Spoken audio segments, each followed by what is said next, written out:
Hello, everybody. I thought I would just make a brief little vlog here to highlight the total and utter lunacy and hypocrisy of Prince Harry at the UN. Now, we hear continuously about toxic masculinity or white privilege, and yet here we have someone who is the epitome of white privilege. He comes from an inbred aristocratic family that have held power in Europe and are connected to other powerful European monarchies for centuries. And literally, the only reason he is speaking and addressing to the UN is because of this privilege that stems from being part of the aristocracy, which a lot of people will tell you has used slavery and colonialism to cement its power and to increase its wealth. He is not talking from a position of expertise. When he went to Eton, he got a B in art and a D in history. He did not complete his art AS level, and there were allegations that Eton College had helped him to cheat. And I think when it went to court, they had to acknowledge that he was given assistance so he could get into Sandhurst.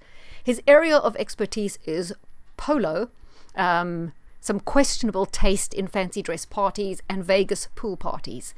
He has never had an original thought that wasn't put into his head by a think tank or the Tavistock Institute, and that goes for Meghan as well, who has equally never had an independent thought or have done any independent research into or analysis into anything they say.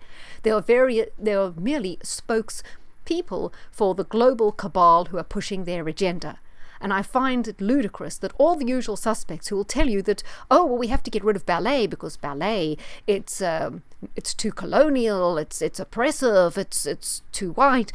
All these things that were in the paper about, oh, why this dance school had to get ballet off the curriculum. So you can't have ballet, but you can have this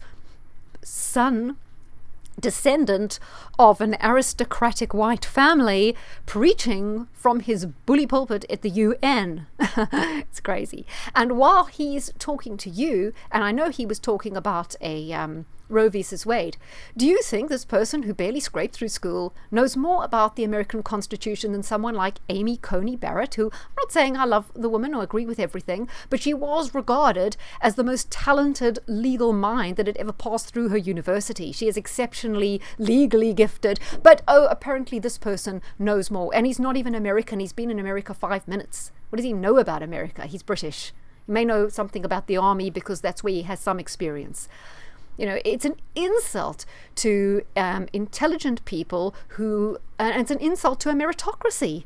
If there is such a thing as white privilege, colonial privilege, power, and all this, he's the epitome of it. And yet, crickets, zip from all the normal suspects. I'm insulted by it. And this is the exact sort of person who is going to tell the middle and working classes of white, Hispanic, Black, Asian people that they must take cold showers, that they shouldn't be using their car, that they shouldn't be going on a holiday abroad, that they should be cutting back, that they should be eating bugs, when people like him will be doing none of it. They will be consuming carbon like there's no tomorrow.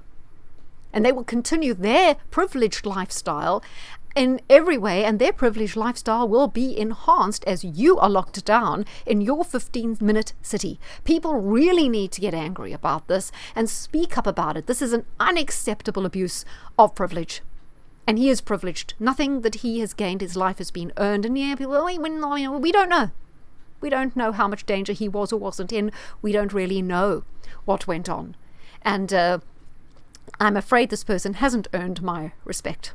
Neither of them have, none of the royals, of which I'm not keen on any of them, but he's particularly vocal at the moment. And I don't know whose idea it was that thought to give him this platform at the UN. It's a disgrace.